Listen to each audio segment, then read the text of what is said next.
El imperio. El imperio está situado en el corazón del viejo mundo, y es el más poderoso de todos los reinos de los hombres.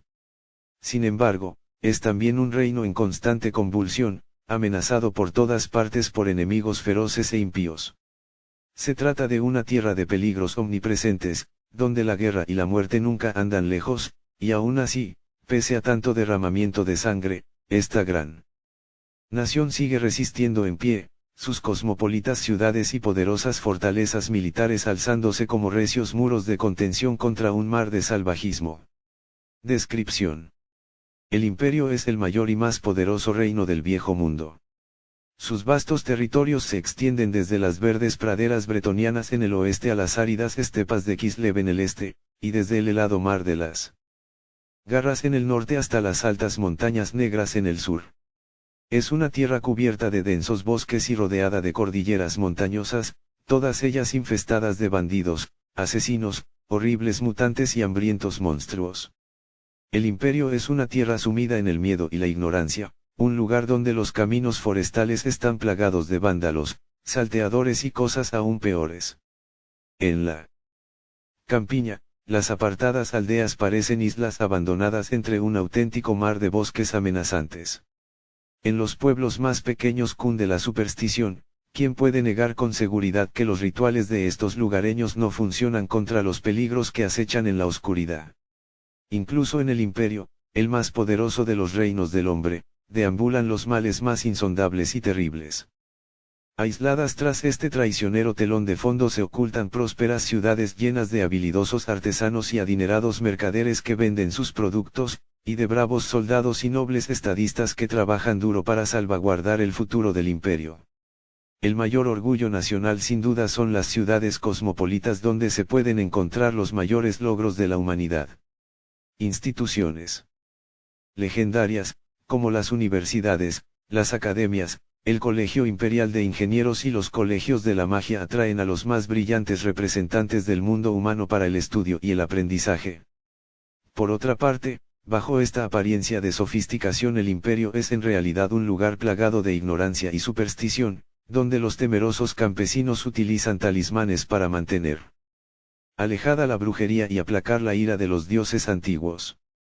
En duro contraste con los distritos de los ricos, las ciudades cuentan también con numerosos distritos de barracas que están completamente atestados de ladrones, vagabundos y cultos de herejes que se alimentan de la credulidad de sus congéneres.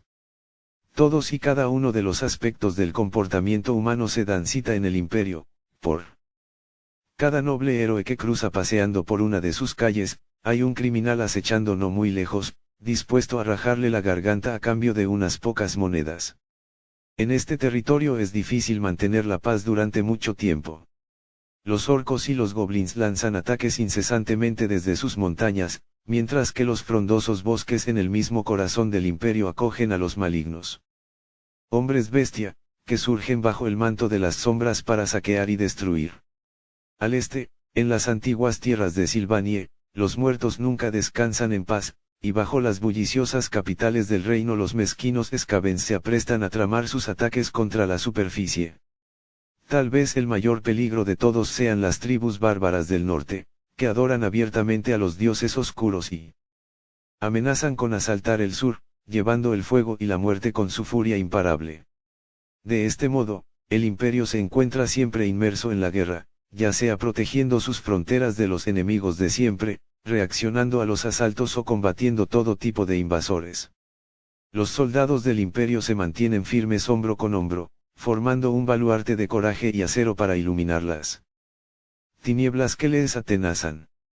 Así ha sido siempre durante más de 2.550 años, el imperio ha prevalecido sobreviviendo a las invasiones, las plagas y las guerras civiles. Su propia génesis se forjó en la batalla. El imperio fue fundado hace muchos siglos por el dios guerrero Sigmar, y desde entonces sus gentes han vivido no pocos periodos turbulentos. Pese a que el imperio no siempre ha estado unido, según lo imaginó Sigmar, e incluso ha atravesado largos periodos de división y luchas internas, siempre se ha mantenido recio contra aquellas fuerzas que amenazaban su supervivencia. Cada conde elector, como gobernante de una de las provincias imperiales, forja alianzas, mantiene sus ejércitos y legisla según las necesidades de dicha región. No obstante, lo que ha proporcionado siempre al imperio sus mayores y más importantes victorias militares ha sido la fuerza conjunta de todos los condes electores, unidos bajo el mando de un emperador capaz. A lo largo de los siglos el imperio ha sufrido brutales invasiones, devastadoras plagas, sangrientas guerras civiles y depredaciones de monstruos demasiado numerosas como para mencionarlas todas. Sin embargo, nunca ha padecido amenazas tan graves como las que lo asolan ahora, durante el reinado del emperador Karl Franz. Todos sus antiguos enemigos parecen haberse reagrupado y se preparan para lanzar su siguiente oleada de devastadores ataques. Los orcos se reúnen en las montañas, los Skavens se arrastran bajo las grandes ciudades, y los terribles cultos del caos se ocultan tras sus mismos muros. Venga de donde venga, y tome la insidiosa forma que tome, la condenación del imperio parece ser una cuestión de tiempo, y desde luego está cada vez más cerca. En estos tiempos de guerra constante, los ejércitos del emperador deben aguantar la línea contra todos estos peligros incansables. Gobierno del imperio. Aunque el emperador es la cabeza de Estado y general supremo de todos los ejércitos, el poder en el imperio reside en gran parte en los condes electores, de los cuales el mismo emperador forma parte. El imperio no es una monarquía sucesoria, sino electiva. A la muerte o abdicación del emperador se reúne la asamblea electiva, conformada por 15 electores, los 10 condes electores, los 2 archilectores de Sigmar, el gran teogonista, el Arulrik y el anciano de la asamblea. Uno de los 10 condes electores debe ser escogido como nuevo emperador. Cada miembro de la asamblea otorga un voto, y el candidato con más votos se convierte en emperador. Aunque en teoría el emperador es el líder del imperio y los condes electores deben jurarle lealtad, no es de ninguna manera un gobernante absoluto de la nación. El imperio no es un estado centralizado, sino una confederación feudal, y el cargo de emperador implica ser el primero entre iguales. Él es, en cierto sentido, el líder de los condes electores, pero muchas de las cuestiones que se debaten entre el emperador y los condes se realizan en términos de igualdad y llegando a un acuerdo entre ambas partes. Lejos de la propia provincia que gobierna, el emperador encuentra difícil, cuando no imposible, hacer cumplir sus decretos en el resto de provincias semi-independientes, que son gobernadas por los condes electores. La independencia de los distintos condes electores hacia el imperio es igualmente amplia. Los condes tienen plenos poderes para gobernar como les plazca sus respectivas provincias, con algunas leyes comunes que les vinculan entre sí, aunque no es raro ver a un ejército imperial compuesto por tropas de varias provincias lideradas por un gran general, un conde o incluso por el mismísimo emperador. Organización estatal del imperio. Aunque normalmente muchos se refieren al imperio como si fuera una nación completamente unificada, no es del todo cierto. En realidad, se trata de una vasta tierra compuesta por un conglomerado estados extremadamente independientes e individualistas a los que solamente une el hecho de tener la misma cultura, religión, lenguaje e intereses. Estos estados se formaron sobre los tribales territorios habitados por las gentes que Sigmar el Denhammer lideró a la gloria. Tras barrer el mal de sus tierras, Sigmar decretó que este era un reino demasiado grande para ser gobernado por un solo hombre, así que dividió el mando entre las antiguas fronteras, de modo que cada gobernante respondiera únicamente ante sí mismo. A lo largo de los siglos las fronteras se han modificado o han desaparecido, y algunos estados han desaparecido o han surgido de la nada. Silvanie, la tierra maldita que durante tanto tiempo gobernaran y atemorizaran los condes vampiro, fue antaño una provincia muy importante, hoy en día, en cambio, no es más que una sombra de lo que fue y está gobernada por el conde de Stirland y su gente. Soyand no es más que un recuerdo, pues no pudo recuperarse del ataque del caudillo orco Gorbat Garraíero, que la destruyó irremisiblemente. Hoy en día, estos estados son de dos tipos, las ciudades-estado y las provincias. Al principio solamente había provincias, pero, con el paso del tiempo, algunas de las grandes ciudades han crecido tanto en importancia como en poder. Hasta el punto de que muchas de ellas se consideran hoy ciudades-estado autónomas. No obstante, Los hombres del imperio actual siguen siendo descendientes de los antiguos bárbaros y continúan obedeciendo las mismas reglas, en las que cada estado está gobernado por un conde elector, regentes herederos de cada región que eligen a uno entre los suyos para convertirse en emperador. Cada conde elector es responsable de la totalidad de su provincia y responde únicamente ante el emperador. Este sistema de gobierno, existente desde los días de Sigmar, ha preservado la independencia, la idiosincrasia, los dialectos y las costumbres locales que pueden encontrarse en las distintas provincias del imperio. Hasta este día, cada uno de los estados supervivientes se siente firmemente orgulloso de su herencia y muestra cautela, cuando no un abierto desdén, frente a las tradiciones de sus vecinos. Las provincias del este y del norte tienden a ser más rurales y beligerantes, pues han vivido bajo la sombra de la invasión desde el principio de la historia. Las del suroeste, en cambio, se consideran más cosmopolitas y civilizadas, o, en función de a quién se la preguntes, más snobs y afectadas. Las tierras del imperio.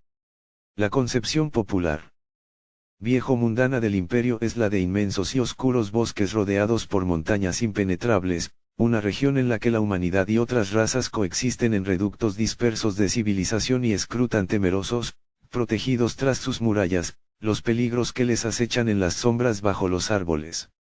Esta visión posee algo de cierto pero, como ocurre con todos los estereotipos, presenta un panorama demasiado generalizado y simplifica en exceso una situación mucho más compleja y variada.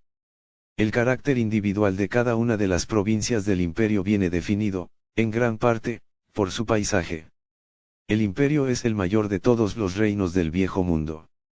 Se extiende desde el frío mar de las Garras, al norte, hasta las altas montañas negras, al sur. Al oeste, las montañas grises conforman la frontera con el reino de Bretonia, mientras que la frontera oriental es prácticamente impenetrable debido al muro natural que suponen las montañas del fin del mundo y las estepas de Kislev.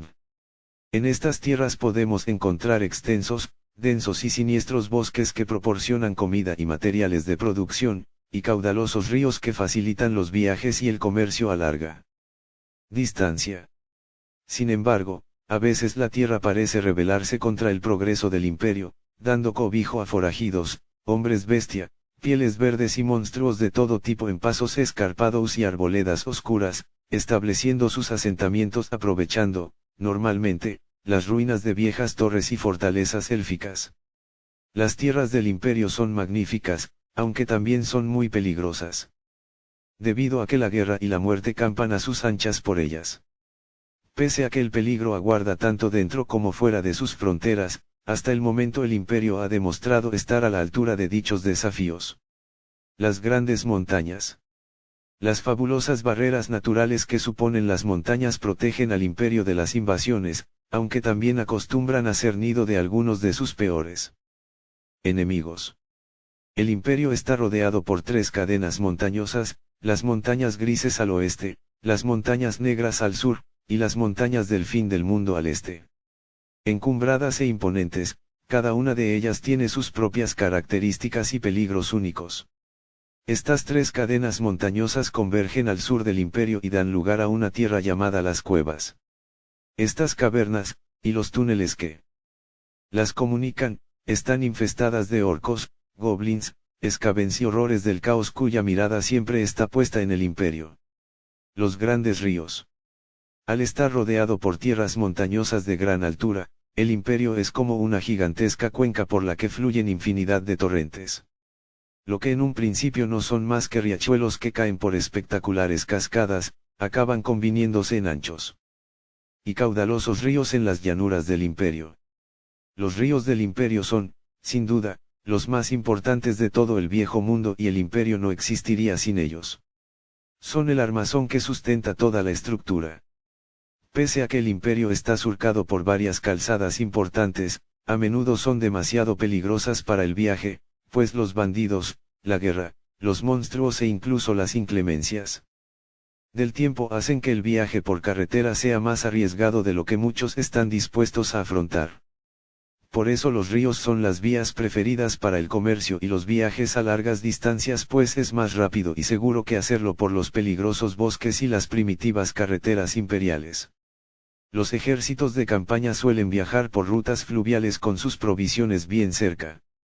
Las grandes casas mercantiles de Marienburgo y las ciudades imperiales prefieren enviar sus cargamentos por río, ya que es más barato y seguro que las caravanas. Los grandes ríos son también fronteras naturales entre varias de las provincias electorales, pues ofrecen una delimitación clara y un límite a las trifulcas entre reinos. Los ciudadanos del imperio tienden a referirse a las zonas adyacentes a los ríos por el nombre del propio río. Así, el río Talabek cruza Talabeklan, Reikland crece a orillas del río Orak, etc. El río Sol recorre lo que antaño fuera la provincia de Soyand, y se trata del cauce fluvial que queda más al sur del imperio. Los bosques siniestros. Gran parte del imperio está cubierto por bosques espesos y siniestros que se extienden como telas de araña, y cuyo musgo cubre los restos de los viajeros más descuidados. Estas enmarañadas florestas están infestadas por todo tipo de criaturas malignas y horribles, así como por secretos que llevan largo tiempo ocultos bajo las oscuras ramas de los árboles. La enorme franja de floresta está salpicada por algunos edificios como torres de hechiceros, puestos de vigilancia fortificados y ruinas arcanas, muchas de las cuales ahora sirven de guarida a bestias, bandidos o mutantes, así como algunos de los asentamientos más aislados del imperio. A pesar de que haya algunos asentamientos en ellos, los bosques son lugares salvajes. Estos asentamientos son pequeños reductos de la civilización, ciudades, pueblos y aldeas amurallados cuyos resistentes portalones de entrada se cierran cada noche a calorías y canto para protegerse de los frondosos bosques circundantes mientras se mira con miedo a estos. El hecho de que los habitantes del imperio teman tanto a los bosques se debe a que entre los árboles se pueden ocultar muchos enemigos, bandidos, orcos salvajes y bestias del caos mutadas. Los bosques más grandes son tan densos que llega un punto en el que resultan impenetrables. Pocos son los que se aventuran a traspasar más allá la línea de árboles, pues si lo hacen rara vez volverán a ser vistos con vida. Las conexiones entre las ciudades y aldeas del imperio son peligrosas, y las carreteras son irregulares y llenas de surcos. A lo largo de su recorrido hay diseminadas varias posadas fortificadas para los viajeros que se desplazan en coches de caballos. Que la noche los sorprenda en mitad del bosque es uno de los mayores miedos que tienen quienes viajan por el bosque, y ver las posadas aparecer a lo lejos suele ser todo un alivio. Sin embargo, ni siquiera estos refugios están totalmente exentos de peligro. Se cuentan muchas historias de viajeros que han llegado a una posada solo para descubrir que está totalmente vacía, excepto por los cadáveres del posadero y sus clientes, con las paredes estaban totalmente manchadas de sangre al ser degollados por bandidos o por algo peor. Religión. El imperio es una sociedad politeísta, un reino donde lo correcto y apropiado es honrar a los dioses. Incluso los sacerdotes que consagran sus vidas al culto de una deidad particular respetan a los otros dioses. Eso no quiere decir que los devotos de un culto concreto no se ofendan por la influencia de un templo vecino que les hace sombra, pero insultar a uno de los dioses es garantía de perder la cordura. Los templos de Alric, por ejemplo, casi siempre tienen al menos una capilla consagrada a Salia, diosa de la curación y la piedad, cuyas bendiciones ayudan a curar las heridas, y otra capilla para Amor, el dios de la muerte, que se encargará de los soldados que no puedan ser salvados. Sin embargo, de entre todos los dioses Sigmar es considerado el patrón del imperio. Esta afirmación es cierta incluso en lugares como Midenland, donde se rinde culto principal a Alric el guerrero, dios de los lobos y el invierno, o en Talabeclan, donde se adora preferentemente a su hermano Tal, el noble dios de la naturaleza. 4 razas unidas. Aunque los humanos son con diferencia la especie dominante en el imperio, y, de hecho, en todo el viejo mundo, dentro de sus fronteras habitan elfos, enanos y halflings por igual, y todos ellos tienen un papel que desempeñar. Los halflings incluso contribuyen con un elector imperial, algo que exaspera el orgullo enano, para gran pesar de los tontos que se atreven a mencionarlo. Esta sección incluye un breve resumen de cómo encajan estas razas. En el imperio, y cómo se perciben a sí mismas y a las demás. Enanos. Los enanos son el segundo pueblo del imperio, la raza más importante después de la humanidad. No son los enanos de Karazancor, el antiguo imperio enano de las montañas del fin del mundo, sino expatriados cuyos antepasados, tanto los lejanos como los más recientes, huyeron de fortalezas enanas caídas o pensaron que la causa de los enanos estaba perdida y que debían comenzar una nueva vida entre los compasivos humanos del imperio. Los enanos expatriados sienten un vínculo especial con el imperio, ya que su fundador, el divino Sigmar, lideró un ejército que masacró a toda una legión de pieles verdes y salvó al imperio enano en la batalla del Paso del Fuego Negro. Aunque eso ocurrió hace más de 2.500 años, los enanos creen que tienen una deuda permanente hacia Sigmar y hacia sus herederos. Por lo tanto, trabajan tan duramente como pueden para asegurarse de que el imperio sale adelante, contribuyendo a su bienestar con su talento y sirviendo en sus ejércitos. Los enanos son característicos en las ciudades y pueblos del imperio, y a veces conforman hasta un 10% de la población. Aunque se organizan en sus propios gremios y la mayoría comercian solo entre ellos, los enanos son un eje de la economía, proporcionan servicios y productos de calidad a quienes pueden permitirse sus precios, y préstamos necesarios a quienes pueden permitirse pagar sus intereses. Los enanos suponen también una ayuda esencial para el ejército imperial cuando han de ir a la batalla. Por un antiguo acuerdo deben servicio únicamente al emperador, aunque los enanos siempre suelen participar en la defensa de sus ciudades y algunos ofrecen sus servicios como mercenarios a los gobernantes locales. En el ejército imperial hay unidades exclusivamente enanas de piqueros y soldados con hachas, y también aportan sus habilidades de asedio e ingeniería. Pero los enanos nunca se sienten del todo cómodos en el imperio, siempre pesa sobre ellos la sensación de que no es su sitio, o de que no los quieren allí. Al ser de naturaleza gregaria y reservada, se reúnen en sus propios barrios, y en ciertas ciudades imperiales incluso poseen sus propios guetos amurallados. Algunos humanos lo consideran un esnobismo y un insulto, pero los enanos sienten la necesidad de agruparse para protegerse mutuamente. Ha habido demasiados momentos en los que las penurias económicas han empujado a los humanos a pagar sus frustraciones con los enanos como para que ahora estos cambien de parecer. Los sentimientos humanos hacia los enanos son diversos. Unos cuantos, sobre todo entre los sigmaritas, les profesan un respeto casi religioso, dado su papel crucial en la historia del imperio. Otros están tan acostumbrados a ver a los enanos entre ellos y a hacer negocios con ellos que los ven sencillamente como humanos bajitos. Algunos, normalmente los que no han tenido mucho éxito en la vida, desprecian a los enanos y tienen claro que para llegar a donde están han debido servirse de trucos y artimañas. Sin embargo, y quitando a los racistas más empedernidos, todos reconocen que forman una parte esencial del imperio. En general, los elfos sienten una indefinida antipatía hacia los enanos tras perder miles de años atrás lo que ellos llaman la Guerra de la Barba.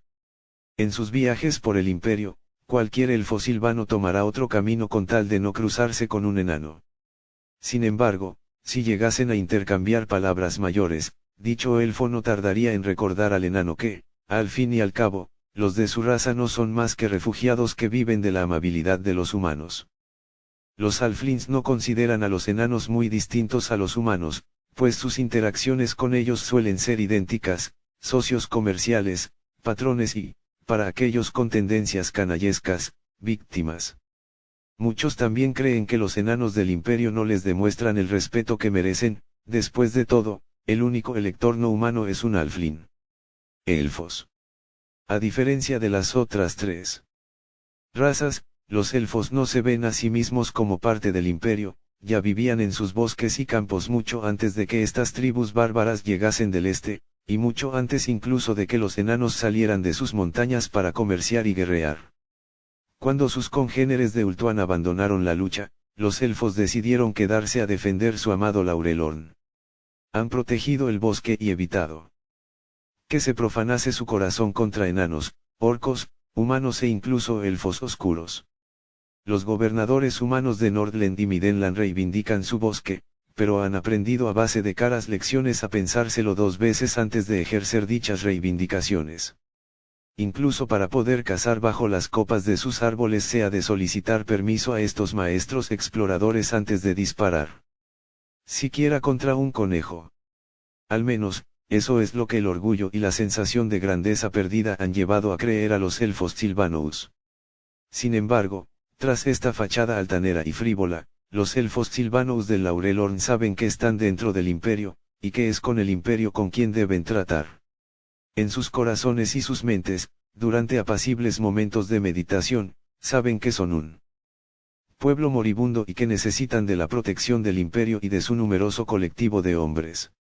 Al ser conscientes de la desagradable verdad, algunos elfos Sylvanos han decidido poner fin a su aislamiento y entrar en el imperio, solo para asegurarse de que los humanos no meten la pata. Como no son lo bastante numerosos para formar sus propios distritos dentro de los pueblos y ciudades del imperio, los elfos suelen estar solos, como artistas ambulantes o viajeros que disfrutan de paisajes. Los elfos expertos son bienvenidos en las casas de nobles y adinerados, donde sirven como instructores, maestros de esgrima, maestros de tiro al arco, cazadores y cortesanos trofeo. Si se encuentra a un grupo de elfos Sylvanos, lo más probable es que se trate de un embajador y de su séquito de camino a reunirse con algún alto mando imperial para tratar asuntos de comercio o seguridad, o para quejarse del maltrato a los elfos Sylvanos por parte de humanos y enanos. La opinión que tienen los humanos sobre los elfos Sylvanos es una mezcla de admiración, envidia, miedo y cierta irritación. Sus hechiceros emplean una poderosa magia desconocida para otros y, como especie, viven mucho más tiempo que los humanos. Sus guerreros poseen una destreza letal que compensa con creces toda superioridad numérica, y su privacidad hace que los demás se pregunten qué es lo que se oculta tras los árboles del Laurelorn. Todo esto se agrava por lo que humanos y enanos consideran un atildado aire de superioridad con que les tratan los elfos Sylvanos. Los elfos no lo ven de este modo, en su lugar. Muchos creen que sencillamente deben ser más pacientes con los que son más lentos que ellos mismos, y hablar de conceptos sutiles en términos que sean comprensibles para descendientes de bárbaros. Los enanos intentan relacionarse cuanto menos mejor con los elfos, pues aún lo guardan rencor por la guerra de la venganza, la que esos superfluos elfos llaman guerra de la barba. Los enanos y los humanos se bastan y se sobran para controlar el imperio, no necesitan que un atajo de presumidos amantes de los árboles les diga cómo hacer su trabajo. Cuando se relacionan, los enanos suelen pasarse de la raya para insultar o avergonzar a los elfos simplemente para bajarles los humos. Los halflings tienen poco contacto con los elfos, a excepción de aquellos que viajan por el imperio. Su actitud hacia los elfos Sylvanos refleja la de los humanos, aunque tal vez sean menos propensos a la veneración aduladora y diagonal o a la hostilidad directa. Halflings. Los halflings han formado parte del imperio durante tanto tiempo que se ha olvidado su origen. Las leyendas y documentos más antiguos se contradicen, algunos afirman que los halflings emigraron junto a los humanos hacia las tierras que se convertirían en el imperio miles de años antes de los tiempos de Sigmar, mientras que otros sugieren que ya estaban allí. Para los halflings supone poca diferencia, pues saben en qué cara de la tostada está la mermelada. Sin los humanos, los halflings no habrían sobrevivido en este mundo. Sin embargo, esto no quiere decir que los halflings sean meros espectadores pasivos agarrados a las faldones del imperio, nada más lejos de la realidad. Ellos ponen de su parte, ya sea como arqueros y honderos para el ejército imperial, como cocineros para los ricos, como institutrices para los hijos de la élite o como arquitectos para los más famosos jardines del viejo mundo. Los halflings han desempeñado papeles vitales para su bienestar. Si enfadas lo bastante a un halfling, te recordará una y otra vez, y otra, y otra, y otra, y otra, que el único elector no humano del imperio es miembro de su raza, y que gozan de tal honor en agradecimiento a todo el bien que han proporcionado. Los humanos, por otro lado, lo achacan simplemente a otro de los extravagantes decretos del emperador Ludwig. Sin embargo, los halflings del imperio también tienen un lado oscuro. Debido a una errónea creencia popular que lleva a la gente a pensar que son inofensivos, los halflings pueden servir bien a diversas facciones, incluso a más de una a la vez, como espías, farsantes e incluso asesinos. Los halflings con tendencias codiciosas a menudo se aprovechan de la confianza de los ingenuos para ganarse la vida como carteristas o confidentes. Más de una banda criminal del imperio posee sus propios halflings expertos. También sirven en el ejército, y no solo en el cuerpo de intendencia. Las tropas de batidores halflings han demostrado ser inestimables en terreno boscoso, mientras que sus honderos y arqueros son unos vigías letales. A humanos, enanos y elfos les cuesta tomarse en serio a los halflings. ¿Cómo van a hacerlo si parecen estar mucho más preocupados por las malas hierbas de su jardín que por importantes asuntos de estado? Entre estas razas, la opinión general son que los halflings son buenos como sirvientes o, para los elfos, incluso como mascotas. Sin embargo, en momentos de crisis todas las razas descubren lo importantes que son los halflings para el imperio. Relaciones internacionales. Bretonia. Las relaciones del imperio con Bretonia no siempre han sido armoniosas. En tiempos de Sigmar, las tribus bretonianas se negaron a unirse a la alianza de Eldenhammer. Aunque el imperio se fundó tan solo un año después de la primera batalla del Paso del Fuego Negro, no fue hasta 980 años después cuando Gil el Bretón unificó las tribus bretonianas y fundó una nación. Como el imperio es el estado más antiguo por casi un milenio de diferencia, sus dirigentes suelen tratar a Bretonia con arrogancia, algo que los nobles descendientes de Gil el Bretón no han agradecido. Durante la Gran Guerra contra el Caos, los bretonianos se negaron a ayudar a Magnus el Piadoso y dejaron que los hombres del imperio y de Kislev se enfrentaran solos a la incursión del Caos.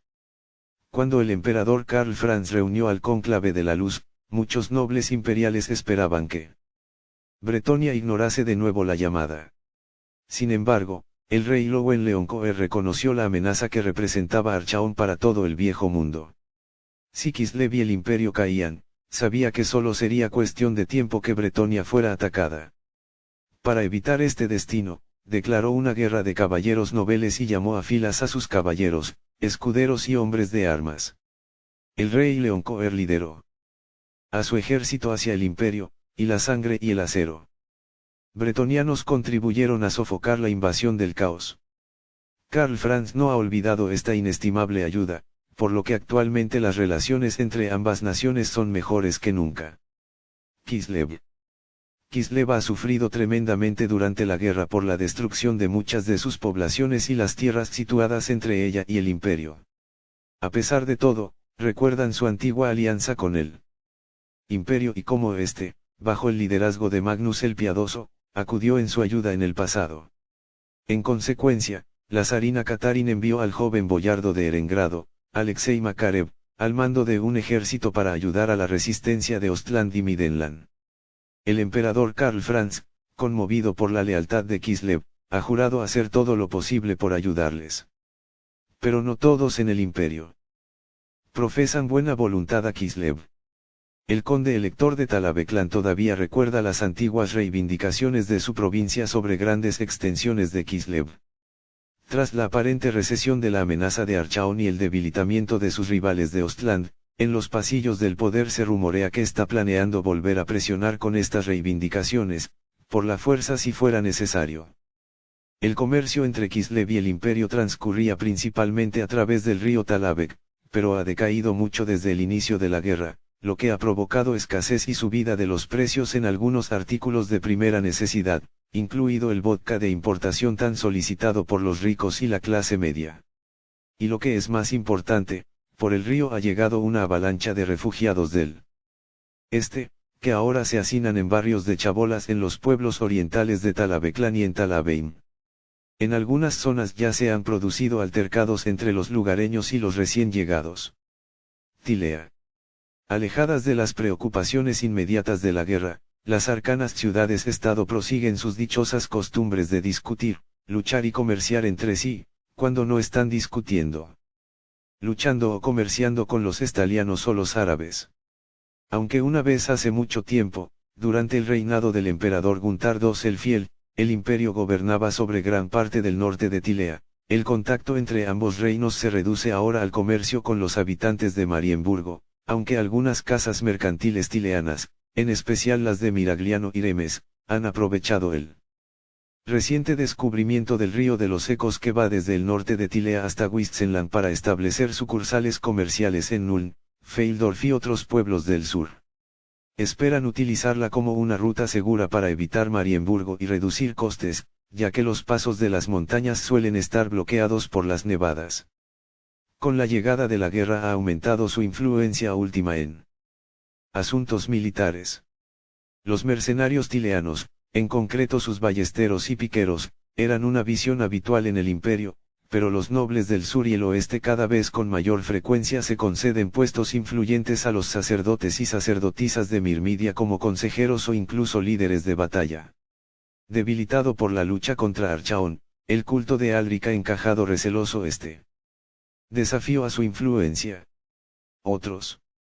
Más allá del tormentoso mar de las garras hay pequeños reinos norses, generalmente aliados del imperio, que se aferran a las costas intentando resistir a los bárbaros del caos y los berserques del interior. Desde la invasión de Archaón no se sabe casi nada de ellos, y el imperio no puede dedicar tiempo ni hombres a enviarles ayuda o a saber de ellos siquiera.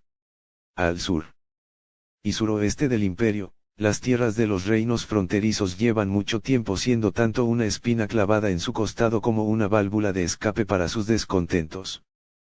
Pese a que han salido indemnes del tumulto provocado por la ofensiva de Archaón, los príncipes y nobles menores de estas tierras deben soportar las frecuentes incursiones de orcos y goblins, algunas de las cuales consisten en grandes huestes que intentan llegar hasta el imperio. Los gobernantes locales temen que si los pieles verdes causan demasiados problemas al imperio, los condes electores de las grandes provincias meridionales podrían decidir que ha llegado el momento de volver a anexionarse sus territorios. Debido a los berrinches ocasionales del imperio y el culto de Sigmar por reclamar las provincias perdidas, Marienburgo tiene relaciones buenas pero discretas con el imperio. Tener una cultura similar y una historia compartida ayuda, como también lo hacen los pagos regulares por las deudas contraídas por varios electores, nobles inferiores y pueblos libres. Marienburgo también se sirve del imperio como contrapeso a las ambiciones bretonianas. Por ello, el actual estado de debilitamiento del imperio es motivo de preocupación para el directorado. Ejércitos del imperio. Los ejércitos del imperio son famosos, y con razón. Se han mantenido firmes en incontables batallas, venciendo combates por la mera fuerza de las armas. Por decreto del mismo emperador, el grueso de las fuerzas imperiales está formado por tropas estatales profesionales, soldados reclutados, entrenados y equipados para la batalla por oficiales escogidos por los condes electores. Una masa de infantería vistosamente uniformada forma el grueso de cada ejército del imperio. Las disciplinadas filas de lanceros y alabarderos marchan a la batalla junto a compañías de exuberantes espaderos, mientras el fuego de los tupidos regimientos de arqueros, arcabuceros y ballesteros cubre su avance. Incontables millares de estos leales y valerosos soldados se aprestan a defender su reino, codo con bandas de desencantados flagelantes, fieros sacerdotes guerreros y siniestros cazadores de brujas dispuestos a mantener a raya a los numerosos males del mundo. Según la necesidad, se pueden reclutar milicianos para apoyar a las tropas estatales, que a pesar de su falta de entrenamiento, sin duda estarán más que dispuestos a luchar para defender sus tierras.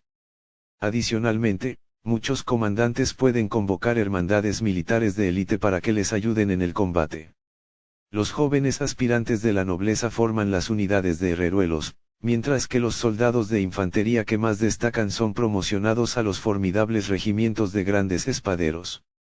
Finalmente, los ejércitos del imperio reciben el apoyo pesado de las órdenes de caballería, guerreros de noble cuna que van a la lucha enfundados en armaduras hechas del acero más lustroso y exquisitamente grabado. Cuando la guerra llama a la puerta, los grandes maestras de las órdenes de caballería lideran a sus hombres galopando en devastadoras cargas que hunden sus lanzas hasta el tuétano de las líneas de batalla enemigas. Los ejércitos imperiales pueden también recurrir a la experiencia y buen hacer del Colegio de Artillería Imperial, cuyos poderosos cañones y morteros son capaces de hacer pedazos al enemigo desde una gran distancia, o a las creaciones experimentales de la Escuela Imperial de Ingenieros, inventores de algunos de los artilugios de guerra más impredecibles, y en ocasiones letales, de un ejército del Imperio. Sin embargo, las más misteriosas de todas las instituciones imperiales son claramente los colegios de la magia, responsables del entrenamiento de los hechiceros de batalla del Imperio. A pesar de que estos hechiceros suelen generar desconfianza en las supersticiosas gentes del Imperio, sus poderes sortílegos y sus armas arcanas los han convertido en una herramienta esencial sobre el campo de batalla. Estos soldados del Imperio marchan a la batalla bajo múltiples banderas y portando distintos uniformes. Su impedimenta de guerra luce distintos colores y está decorada con vistosas imágenes que representan las creencias de las tropas, así como su procedencia o la historia de su regimiento. Pero en el momento en el que forman filas en el campo de batalla les guía un único propósito.